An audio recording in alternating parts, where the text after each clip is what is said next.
Здравейте! Аз съм Криси. В днешното видео ще си говорим как можете вие да построите детски кът за вашето дете, за да може да играе, да мечтае, да фантазира и да се забавлява.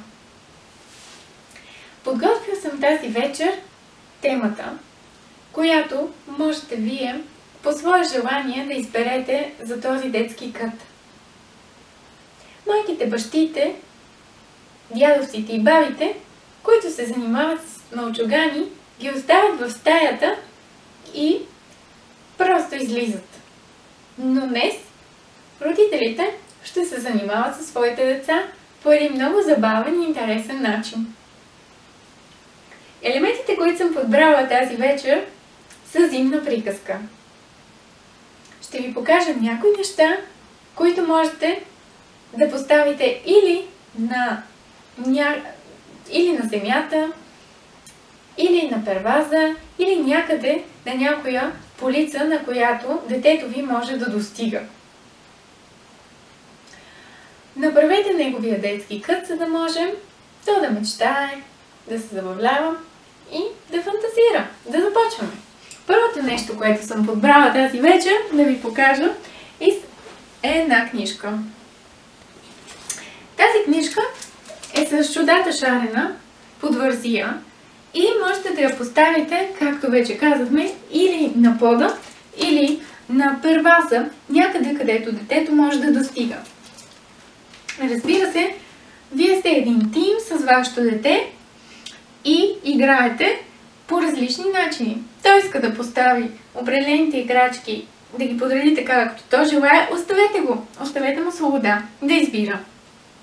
Второто нещо, което можете да направите от тази стара кутия, можете да я сложите също като един аксесуар в детската стая на вашето дете, където то по-своему си избира детския кът. Другото нещо е една приказка, която е на английски, на български или на немски. Разбира се, има и други езици, които можете да подберете. Нека неговия интерес се подбуди и то каже: мамо, би ли ми прочела нещо от тази хубава книжка? Другите неща за нашата зимна приказка са тези две красиви шишарки, които са като за декорация. Разбира се, чайничета, керамични, с които вашата дъщеричка може да си играе, като си сипва водичка в нея, или чайче, или нещо, което вие решите. Разбира се, да играеш на чай е най-интересното нещо, което можете да предоставите на вашето детенце. Фигурките, които съм подбрала, също може да ги закачате. Или някъде на някоя дръжка, или да ги поставите, разбира се, в чашките. И така то ще се забавлява. Оставете то само да избере какво иска да направи от своя детски кът. Другото нещо е тази интересна картина. Разбира се, децата обичат много да рисуват, затова ако поставите нещо такова в детския кът, бихте подбудили техния интерес да почне да рисува. Тази картина е моя любима картина и затова реших тази вечер да я поставя. Българското село с две красиви дървета. Нещото, което е интересно и ще бъде интересно на вашия мълчуган от 2 до 3 години, е една кутийка. Тази кутийка е керамична и можете вътре да слагате различни сладки. Естествено, ако не искате детето ви да даде сладки, можете да поставяте и някакви плодове, които, естествено, преди това са завити с нещо, за да не цапат кутията. И последното нещо от моя детски кът, освен свещички, които естествено не са запалени, но придават фантастичен и чудат вид на детското място, има и тази красива кукла, която съм подбрала. Хубаво е детския кът, разбира се, да е осветлен достатъчно, за вашето детенце да се чувства уютно в своята приказка. А сега, след като сте построили неговия детски игрален кът, можете да го попитате дали иска да играе с елементите, които сте му построили, или пък да започнете да му предлагате други игри и смехори. Например, нека вземем плюшените неща. Разбира се, дечица, които са по-мънички, не могат да рисуват, не могат да пишат, не могат да разпознават различни неща и да знаят какво точно да правят с тях, но естествено плюшеното мече или плюшеното тигърче и кученце могат да подбудят интереса му и то да си играе с тях, да ги вхвърля на различни страни, по този начин да може неговият двигателен апарат да се развие. За малките момиченца, естествено, куклите са нещо чудато и хубаво. Всяко момиченце иска да бъде принцеса и е хубаво майките и бащите от време на време да си играят с техните дъщери с барбита. Естествено, ако нямате възможност да закупите барбита или плюшени играчки, не се тревожете. Прегръдки, милувки, гаделичкания също стават в този чуден кът. Нещо, което е една опция за вашето дете, което е подрастващо от 3 годишно или 4 години, е рисунките.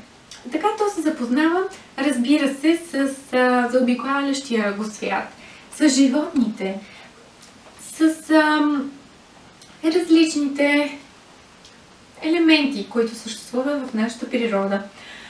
Можете да осветявате с него или да рисувате на бели листи. Това няма никакво значение. Важното е да заинтригувате детето, за да може да иска да разпознава различните животни в гората, като например този бухъл или като антарктическите пингвини. Какво по-хубаво от това да го запознаете с гората? Разбира се, малките деца преоткриват света и затова е хубаво във вашия чуден игрален кът да присъства една книга, в която има животни. Това е много важно за това как те възприемат животните, как те възприемат заобикалящата ги среда. Те трябва да се чувстват щастливи от това, което правят. Последното нещо, което можете да направите с подрастващите дечица е да изберете, например, пъзел. Пъзелът, който съм подбрала, е на морски организми. Какво по-чудно е да изследвате морското дъно с вашия мълчуган. Тук виждаме бозайници като делфини и е хубаво, когато подреждате с вашето детенце, да му обяснявате, че тези делфини живеят в моретата и океаните, в Черно море, например. Че има акули, с какво се хранят акулите, че има корали. Цветовете са много важни за едно детенце, защото когато има много цветове, тогава то може по някакъв начин да направи така, че да развие своята фантазия. Фантазията е едно от нещата в живота, които правят хората щастливи. Когато дечицата са в състояние да фантазират и да проектират свои реалности, тогава виждаме едно щастливо малко дете, което се забавлява истински. Ами, това беше за сега. Моите няколко съвета как да ощастливите своят внуче или своята дъщеричка или своят син. Надявам се, че видеото ви е харесало.